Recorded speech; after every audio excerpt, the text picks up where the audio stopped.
আল্লাহ দুটি পথ রাখলেন, একটি জাহান্নামের পথ, আরেকটি জান্নাতের পথ। একটি জান্নাতের পথ, আরেকটি জাহান্নামের পথ। যিনি জান্নাতের পথে যেতে চান তিনার জন্য সর্বপ্রথম শর্ত হচ্ছে ঈমান। সর্বপ্রথম শর্ত কি? ঈমান। তারপরে স্থান হচ্ছে নামাজ। আমরা আজকে নামাজ নিয়ে আলোচনা করব। তাহলে যে ব্যক্তি ঈমান আনছে, ঈমান আনার পরে নবীজি তাদেরকে নামাজ শিখাইতেন। কাদেরকে? সাহাবায়ে কেরাম যখনই ঈমান আনয়ন করতেন, নবীজি তাদেরকে নামাজ শিক্ষা দিতেন, নামাজ পড়তে বলতেন। তারা নামাজ পড়তো, নামাজ শিখতো। কিন্তু ভাইরা আমার, আমরা মুসলমান, আমরা ঈমানদার, আমাদেরও দায়িত্ব আর কর্তব্য হচ্ছে সর্বপ্রথম নামাজ। তাহলে ঈমানের পরে স্থান হলো নামাজ। এবার আসেন, যদি নামাজ না পড়ি, আল্লাহ পাক রব্বুল আলামিন বলছে, কি বলছে কথাগুলো এক একটি করে আমাদের কি বুঝতে হবে। এবার নবীজির একটি হাদিস শুনি। আন বুরাইরা রাদিয়াল্লাহু তাআলা আনহু قال قال رسول الله صلى الله عليه وسلم العهد الذي بيننا وبينهم الصلوات تركها كان كفر। হযরত বুরাইরা রাদিয়াল্লাহু তাআলা আনহু বলেন, নবী করিম সাল্লাল্লাহু আলাইহি সাল্লাম ইরশাদ করিয়াছেন, নবী করিম সাল্লাল্লাহু আলাইহি সাল্লাম বলেন, আমাদের মাঝে এবং মুনাফিকদের মাঝে অঙ্গীকার হলো নামাজ। হাদিসটি বর্ণনা করলেন কে? বুরাইদা। কার থেকে বললেন? নবীজি বললেন। কি বললেন? আমাদের মাঝে আল-আহদুল্লাযী বাইনানা ওয়া বাইনাহুম আস-সালাওয়াতু ফামান তারাকাহা ফাকাদ কাফার। আমাদের মাঝে এবং মুনাফিকদের মাঝে, কাফেরদের মাঝে পার্থক্য হচ্ছে, অঙ্গীকার হচ্ছে নামাজ। মুনাফিকরা নামাজ পড়ে না, কাফেররা নামাজ পড়ে না, আর মুসলমান নামাজ পড়ে। মুসলমানদের মাঝে এবং কাফেরদের মাঝে পার্থক্য হলো এটা। এরপর বলতেছেন ফাকাদ কাফার। এর অর্থ হলো যারা মুনাফিকি করে, যারা ঈমানদার হওয়ার পর মুনাফিকি করে, মুনাফিকি মানে বুঝছেন তো, মুসলমান দাবি করে, ঈমানদার দাবি করে, কিন্তু নামাজ পড়ে না। আল্লাহর নবী এই আয়াতে, এই হাদিসের মধ্যে তাদেরকে মুনাফিক বলে আখ্যা করলেন। মুনাফিক মানে তারা ধীরে ধীরে পর্যায়ক্রমে আস্তে আস্তে মুনাফিকদের দিকে অগ্রসর হচ্ছে। তারা ঈমানদার মুসলমান কিন্তু নামাজ পড়ে না, তারা মুনাফিকের দিকে আস্তে আস্তে আস্তে আস্তে অগ্রসর হচ্ছে। ভাইয়েরা আমার, তাহলে নামাজ যে আল্লাহ তাআলার প্রদত্ত হুকুম, এটা তো আপনি বুঝছি। মুসলিম শরীফের হাদিস, নবী করিম সাল্লাল্লাহু আলাইহি সাল্লাম বলেন, যেই ব্যক্তি এশারের নামাজ পড়ে ঘুমায়া গেল, যে ব্যক্তি এশারের নামাজ পড়ে ঘুমায়া গেল, আল্লাহ পাক রব্বুল আলামিন তার আমলনামার মধ্যে অর্ধ আছে ইবাদত করলে যেই পরিমাণ সওয়াব হইতো, ওই পরিমাণ সওয়াব রব্বুল আলামিন তাদেরকে দান করে দেয়। এরপর আবার যে ব্যক্তি ফজরের নামাজ জামাতের সহিত পড়ল, বাকি যে অর্ধ রাত্রি আল্লাহ পাক রব্বুল আলামিন তাদের আমলনামার মধ্যে ওই সওয়াবটুকু দান করে দেয়।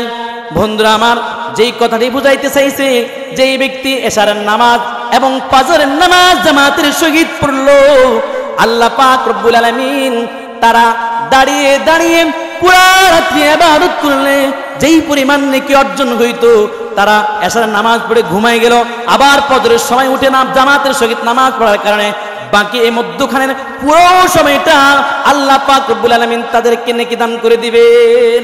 সুবহান।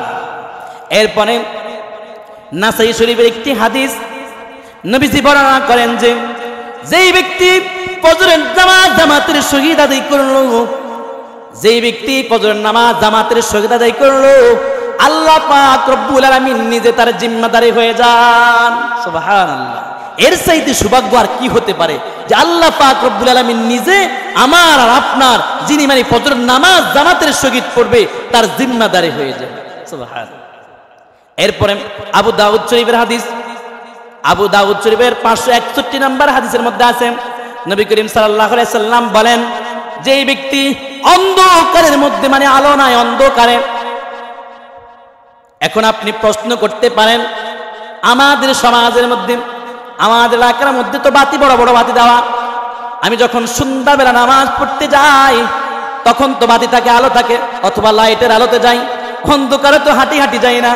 তাহলে যেই ব্যক্তি অন্ধকারে হাঁটি হাঁটি মসজিদের দিকে আগমন করলে রব্বুল আলামিন তাকে মাফ করে দিবে, যে ঘোষণা করলেন না বন্ধুগণ আমার, এখানে যে কথাটি বুঝাইছেন সেই কথাটি হলো যখনই অন্ধকার আগাচ্ছন্ন হয়ে যায় তখনই কোনো ব্যক্তি যদি মসজিদের দিকে আগমন করে রব্বুল আলামিন তার জীবনের সমস্ত গুনাহগুলো মাফ করে দেন। সুবহান। আমরা কথাগুলা বুঝতেছি তো কি বলছে রব্বুল আলামিন? নামাজের কথা। হযরত বুরাইদা রাদিয়াল্লাহু তাআলা এই হাদিসটিতে কি বললেন? আমরা কি করি? আল্লাহ রাব্বুল আলামিন এরপরে বলে, বান্দা আসো, রাস্তা খোলা, দরজা খোলা তোমার জন্য, তুমি আসো।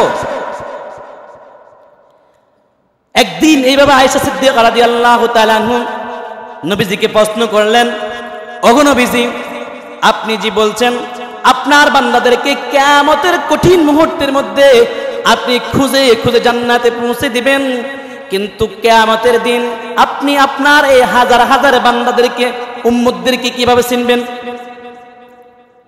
নবীজি বলেন, ও আয়েশা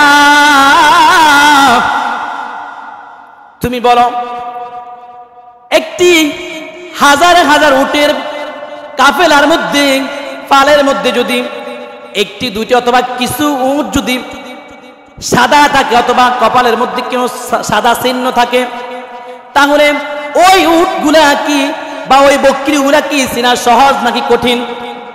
আয়েশা সিদ্দিকা রাদিয়াল্লাহু তাআলা আনহা বলেন, ওগো নবীজি, হাজার হাজার পালের ভিতরে কিছু যদি এইভাবে সাদা বকরি বা উট থাকে বা কপালের মধ্যে চিহ্ন থাকে তাহলে তার চিনা তো অতি সহজ।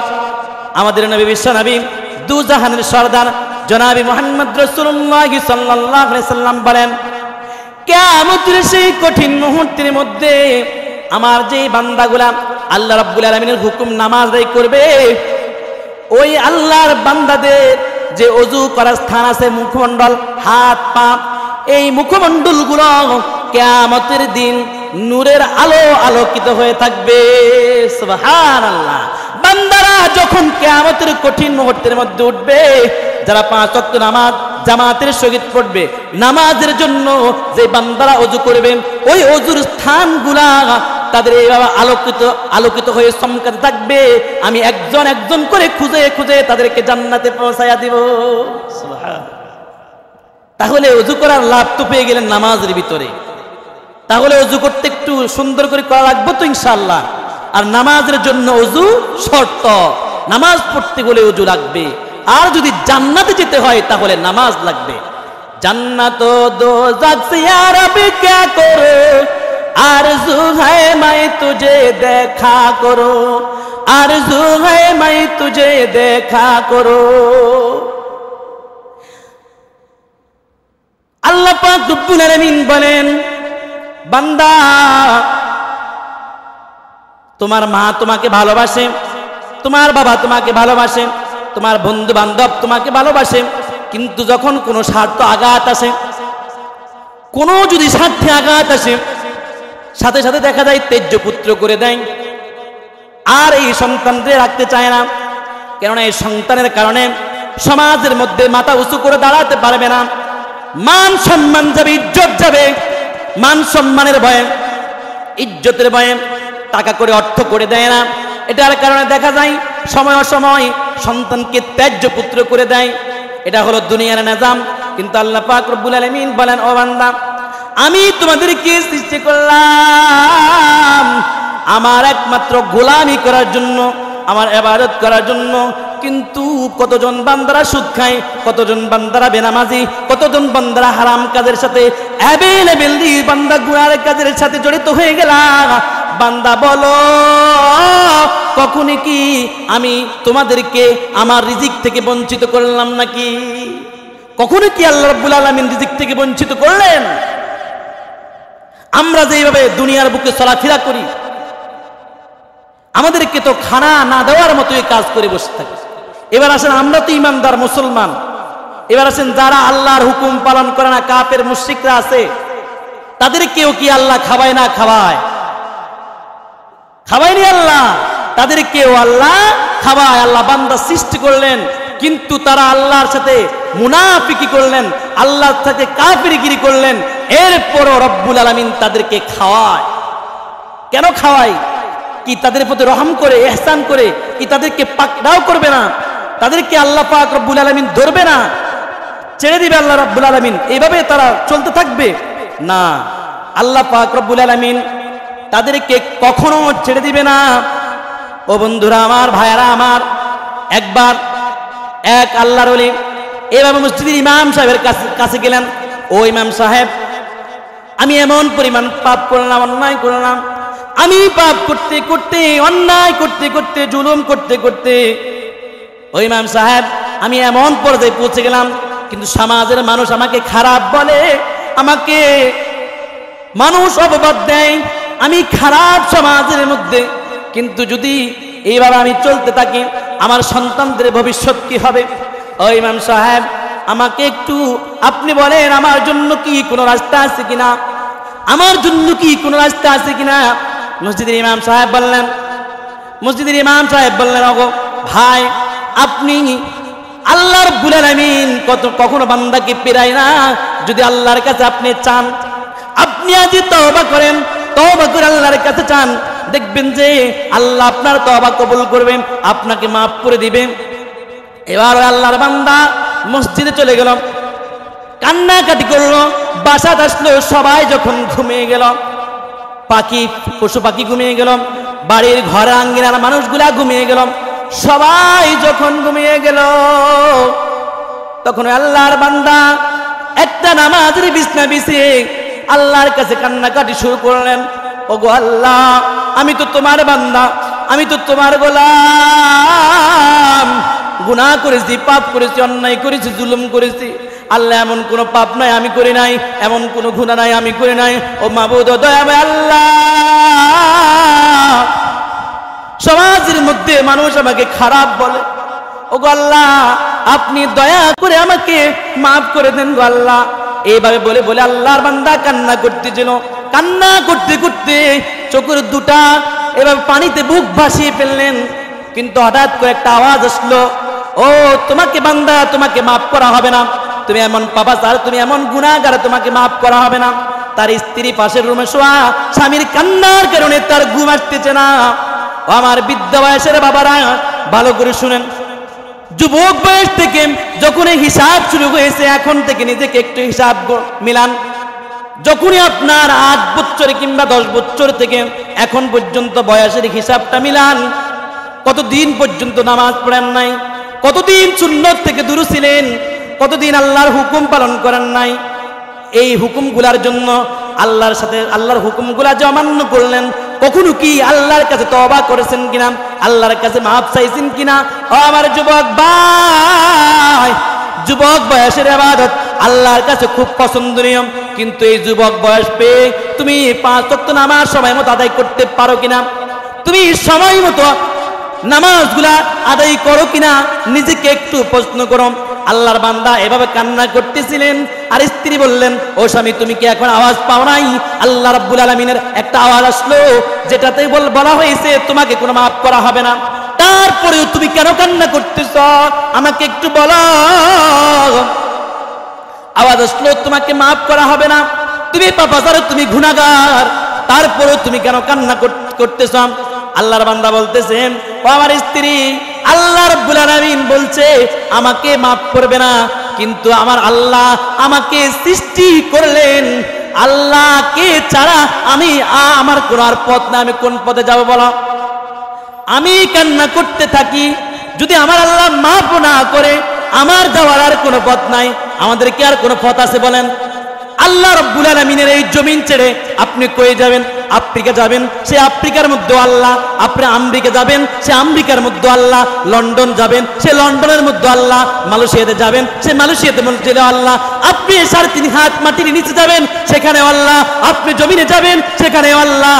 আপনি আপনার দালান কোঠার মধ্যে লুকিয়ে থাকবেন, সেখানে আল্লাহ। ভাইয়েরা আমার, বন্ধুরা আমার, যেখানে লুকান না কেন, যেখানে থাকেন না কেন, যে অবস্থাতে থাকেন না কেন, নিজেকে একটু চিন্তিত করে তোলেন, নিজেকে একটু চিন্তিত করে তোলেন, নিজেকে একটু চিন্তিত করে তোলেন, নিজেকে একটু চিন্তা ফিকির করে তোলেন যে আমি যে বান্দাটি দুনিয়ার জন্য, দুনিয়ার নিজামের জন্য, দুনিয়ার ঘর বাড়ি দালান কোঠা সাজানোর জন্য আমি বান্দা যদি 3 ঘন্টা 8 ঘন্টা 10 ঘন্টা আমার নিজের জন্য, আমার পরিবারের জন্য ডিউটি করতে পারি, তাহলে আমার যে আল্লাহ আমাকে সৃষ্টি করলেন, আমার যে রব আমাকে সৃষ্টি করলেন, সেই রবের জন্য আমি কি প্রতি ওয়াক্ত জোহরের সময় আমার আল্লাহ ডাক দিলেন, ও বান্দা আসো আমার হুকুম পালন করো, কিন্তু আমি বান্দা পারি নাই। আসরের সময় ডাক দিল, ও বান্দা তুমি কোথায়? তুমি আমার থেকে কেন দূরত্ব হয়ে গেলা, দূর সরে গেলা? বান্দা আসো আমাকে সিজদা করো, কিন্তু আসর আপনি আসেন নাই। মাগরিব আল্লাহ পাক রব্বুল আলামিন আপনাকে ডাক দিল, আপনি মাগরিবও আসেন নাই। আপনাকে আল্লাহ পাক রব্বুল আলামিন এশার সময় ডাক দিল, কিন্তু এশারের সময় আসলেন না। আল্লাহ পাক রব্বুল আলামিন আপনাকে ফজরের সময় ডাক দিল, আপনি ফজরের সময় আসলেন না। বন্ধুগণ আমার, 5 মিনিট 10 মিনিট যদি হিসাব করা হয়, 5 ওয়াক্ততে 50 মিনিট নামাজের জন্য আপনি আমি দিতে পারি না। কিন্তু দুনিয়ার সকল কিছু সাজানোর জন্য, দুনিয়ার সুখে শান্তিতে থাকার জন্য আপনি আমি 8 ঘন্টা 10 ঘন্টা কেন 12 ঘন্টা সময়ও দিতেও প্রস্তুত। গরতাওয়াকুল মিকুনি হারে সব গোসাম মেরা সানাদ রিজক তু আজলা মাকাম। গরতাওয়াকুল মিকুনি হারে সব গোসাম মেরা সানাদ রিজক তু আজলা মাকাম। ও বান্দা তুমি কোথায়? আমাকে একটু সিজদা দেওয়ার জন্য তুমি তোমার একটু সময় হয় নাই, তুমি কেন আসো না?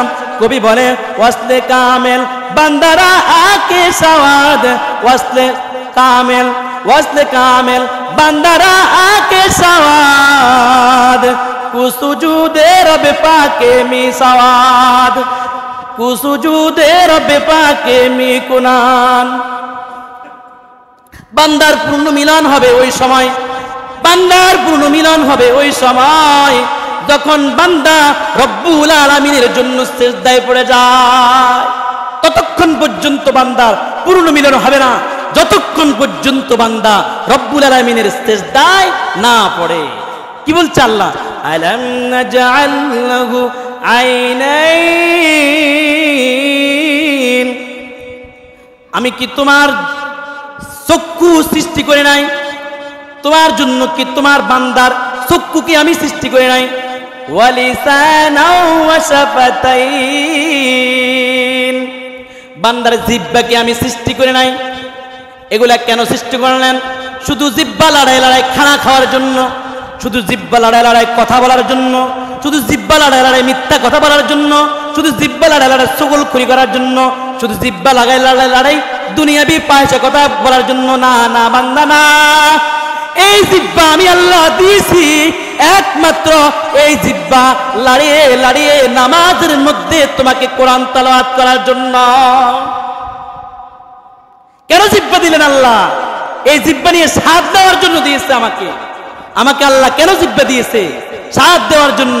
আল্লাহ আমাকে কেন চক্ষু দিয়েছে? এই চক্ষু দিয়ে দেখে দেখে মসজিদের দিকে যাওয়ার জন্য। কোন দিকে যাওয়ার জন্য? মসজিদের দিকে যাওয়ার জন্য। আর আমরা এখন কোন দিকে যাই? কেরামের দিকে, জুয়ার দিকে, সুদের দিকে, গুনার দিকে শুধু আমরা যাওয়ার জন্য প্রস্তুত। আমরা যে রব্বুল আলামিনের ঘর মসজিদের দিকে আসবো না, আমরা তা পারি না। আল্লাহ পাক রব্বুল আলামিন বলেন ইয়াকুলু ওয়ালাকতু মালাল লুবাদা, সে কি বলে? আমি রাশি অর্থ উড়িয়ে দিয়েছি। আয়াহসাবু আল্লাম ইয়ারাহু আহাদ, সে কি ধারণা করে যে তাকে কেউ দেখছে না? সে কি ধারণা করতেছে যে তাকে কেউ দেখছে না? এ কারণে সে দুনিয়ার জীবন পেয়ে দুনিয়াতে দাম্পত্যের সঙ্গে চলবেন, আল্লাহর কোনো হুকুম পালন করবে না। না বান্দা, আল্লাহ পাকের জমিনের মধ্যে একটি অনুকরণ পরিমাণ যদি কিছু লড়ে, সেই খবরও আল্লাহর কাছে চলে যায়। আল্লাহ পাক রব্বুল আলামিন বলেন, লা তাখুযুহু সিনাতু ওয়ালা নাওম, আমি আল্লাহ ঘুমাই না, ঘুমের ভানও ধরি না, এবং নিদ্রা তো নাই, নিদ্রার ভান তন্ত্রাও আমার নাই।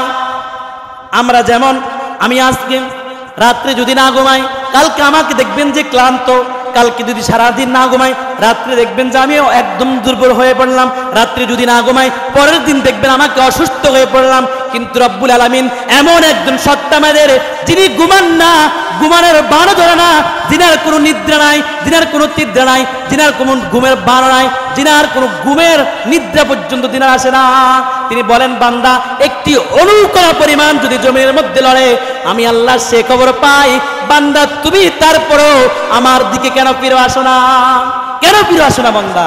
আমার দিকে ফিরে আসো, প্রত্যাবর্তন হও, আমার দিকে ফিরে আসো। আল্লাহ রাব্বুল আলামিনের দিকে ফিরে আসতে হবে।